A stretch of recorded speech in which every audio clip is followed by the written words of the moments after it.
Parle began in 1913. There was a group of concerned citizens that were concerned about the welfare of animals in the area, so they established the Providence Animal Rescue League to help animals in Providence and throughout Rhode Island. And their mission was really at that time just to provide care and relief from suffering for animals that were in the community. 100 years later, we're still doing the same thing, but obviously kind of an updated version of that. The animal welfare needs have changed, and Parle has tried to change along with those.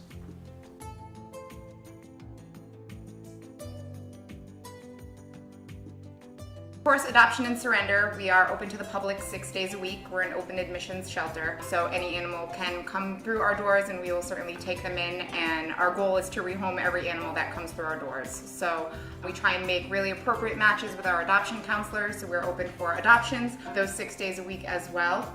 We would like to also be a resource for people in our community, pet owners. We have programs here for low-cost spay-neuter for cats. We also have a community pet food pantry where we provide food and litter and other animal care materials to be able to keep pets in their homes for folks that may be having a hard time financially affording those things. We also have a volunteer program here, so folks are welcome to volunteer in a number of ways, whether it is on a set schedule caring for our cats at an off-site adoption event, or doing special events and fundraising, taking photos of our adoptable animals. We have all sorts of volunteer opportunities for folks here. LEAP is driven by donations, so we wouldn't be able to have that without our community sponsoring these animals.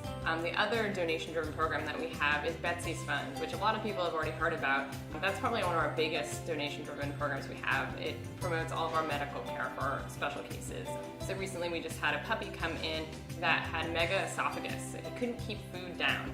And without surgery, he wouldn't survive. And Betsy's Fund was able to help him so that he now can be a happy, normal dog and live out the rest of his years in a home. So that's one of our big programs that we have currently. Other things that we've been working on are bulking up our dog program to help our dogs in-house and also for the public. Again, prevention of animals coming into our shelter, and so we're working on having different training opportunities, different trainers coming in.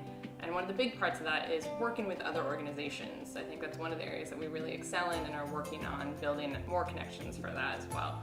So we work with different rescue groups in the area, other shelters nearby, to help connect animals with resources. The other big ways that we help the animals that come into our shelter is through our adoption program. We adopted out more than 1,200 animals last year, and we hope to continue to increase that through all these other supportive programs that we have. And we also have been reaching out to our community with working with animal control facilities to help even more animals that never enter our shelter, but that are part of our community nonetheless.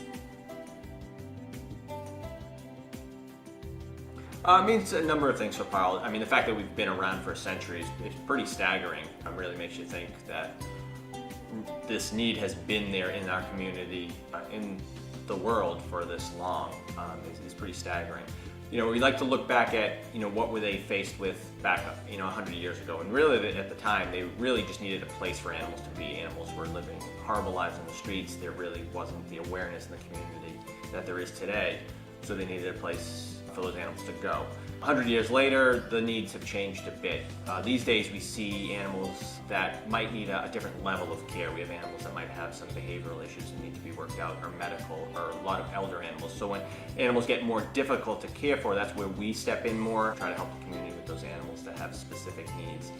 Realizing that we know that our future is going to be very different than our past. It again has that same core mission, but we'll be attacking it in different ways.